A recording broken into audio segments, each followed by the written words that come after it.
Yeah.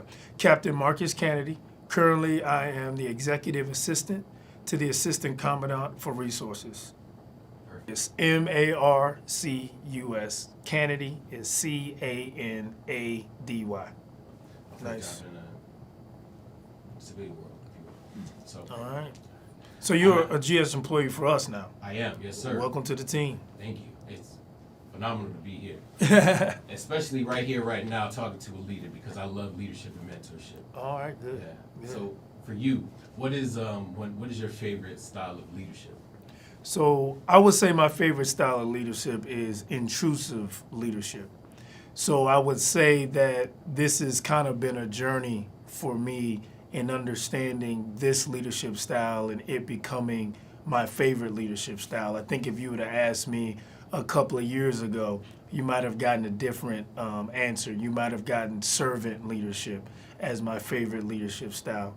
But because of some recent events, mainly the George Floyd murder and some things that were personally going on with me, I ended up thinking one day and having a conversation with another junior officer and really sitting back thinking to myself that in that moment where I was struggling mentally and emotionally as an African American wearing this uniform, seeing what was going on in the country, that nobody at the job was taking the time to check up on me, taking the time to check up on Marcus, right?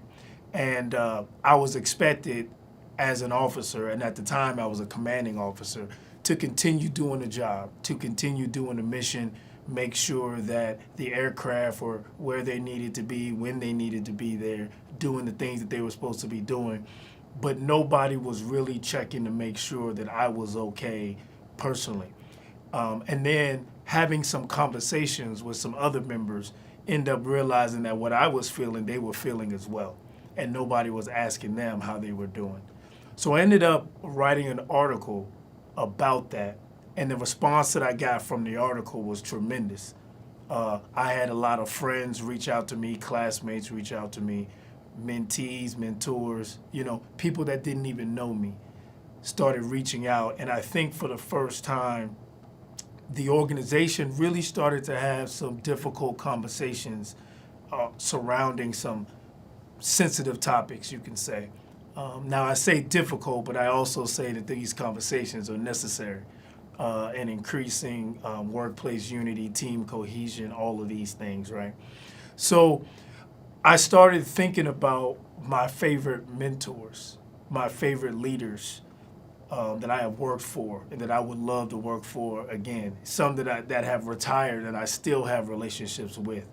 And the one thing that was common with all of them is that they were intentional about building a trusting relationship with me and making sure that I knew that I was supported as a person, not just as a pilot, not just as a Coast Guard officer or employee.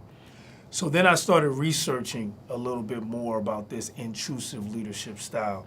And it just, through the research, it really got me even more excited and more passionate about this leadership style. Now, personally, I think that I have always led this way. I have always valued the impact you can have when you truly get to know somebody and when you truly make sure that that person is valued and you go above and beyond to make sure that they understand that you see them in their authentic self, that you value them, and that you want them to be successful in the way that they define success. So I kind of felt like I was always doing this, but in researching the leadership style more and having conversations and kind of doing a deep dive into it in an academic sense, I got even more passionate about it. And I think that personally, I think that I have even gotten better in my leadership skills, understanding different perspectives, looking at the impacts that this leadership style has more holistically in other areas, dealing with suicides, dealing with diversity, equity, and inclusion, things like that. So definitely right now, my answer to that question is intrusive leadership. For me, I would say that it's a leader that understands that they have to be intentional in building a trusting relationship with their employees so they know the right way in how to inspire, motivate, and support that person as a whole person, dealing with their professional concerns, interests, as well as their personal. And I think really the difference that I hone in on is understanding that when you're talking to that machinist technician, that culinary specialist, that lawyer, that pilot, the person driving the boat, that you're also talking to a husband, you're talking to a mother, you're talking to a father, you're talking to a person. And what might be the issue at the job, the actual underlining issue could be an issue at home. And understanding that there are things that our members are dealing with on a daily basis. And they always can't leave those problems on the pier when they go onto the ship. Sometimes those things follow them. And also understanding that, I know for me, I say the officer, the pilot is about 15% of who I am. The rest of me is 85%, right? Intrusive leaders understand that people are going to make decisions about that 15% and how it affects the 85%. And so I think that the foundational principle is understanding that you're dealing with the whole person. And intrusive leaders make the concerted effort to truly get to know their people so that they have an understanding of the best way to be a leader for them. That's leadership. So my definition for intrusive leadership is a leadership style that uses intentional actions to inspire, motivate, and support people through a trusting relationship that deals with the whole person in addressing professional as well as personal concerns and interests. Okay, so I will tell you that anybody that knows me will tell you that I've always been a proud African American. And I think with the murder of George Floyd, in addition to the murder of Breonna Taylor, Ahmaud Arbery, the Christian Cooper situation, I honestly think for the first time in my life that I was truly struggling emotionally with what I was seeing playing out in this country. And it was really tough for me to compartmentalize those emotions just because I was at the workplace.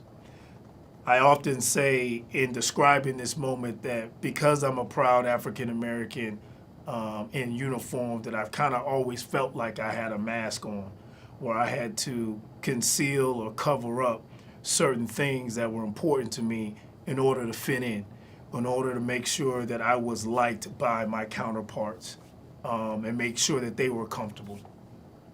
So I kind of felt like during this time it was COVID and I had two masks on, and those masks were a little bit tight. And at the time I was in Houston, and I actually had to, when I leave the house to go to the job, I have to pass by where George Floyd is buried. And so it's kind of it was really an emotional thing that was going on. And so, like I said, for me, I really do honestly think for the first time, like, I really needed to talk to somebody about what I was experiencing and what I was going through. But I really do think that the flashpoint for me in that moment was when I saw a junior officer, another African American, and it was instant. When I saw him, I knew that he was going through something too, and then it was an unspoken thing, and we just sat down in my office and we started talking. I was able to provide him an opportunity to talk through his emotions, release a little bit, and I needed that as well. So I honestly think that had it not been for that interaction, I probably just would have dealt with my own emotions myself. But seeing that he needed something and I was able to provide that need for him made me think that there were other people that needed it as well. And how are they going to fulfill that need? How was somebody going to address that? So the article was simply just something that says that this is something that we know how to do. When the Coast Guard went through the lapse of appropriation, it was understood that people, because they were not getting paid and mortgages were due, rent was due, grocery bills needed to be paid, because people knew that members were being stressed out dealing with those things. At the job, we started asking questions about how they were handling things at home. So the idea that people are dealing with stuff outside the workplace that can cause them mental, some sort of mental anguish, that it impacts them in the workplace is not foreign. I think for the organization and for a lot of people, the idea of dealing with racism, systematic discrimination, systematic racism, white supremacy, all of those things was just something that we weren't supposed to talk about at the job. And so since for a lot of people, I would say for a good number of people that this was impacting, because it wasn't everybody, that moment and the need to talk about it was being overlooked. So the article was just simply to say, we know how to do this. We need to do it in this moment. And when people, I was really surprised by the impact that article had, or I would say the reception that I got from it. A lot of people reached out, and more importantly, people reaching out. What was really more important was that people started talking to each other. I had friends that reached out to me to say, my supervisor came and sat down and talked to me about me for the first time. And that's the impact. Like, the impact is not them reading, like, knowing me. That's the impact. People actually talking to each other, people that they've been working side by side for years and never really simply asked about them individually. And that moment is what kind of started this journey of being a champion for intrusive leadership. That's a wrap. Man,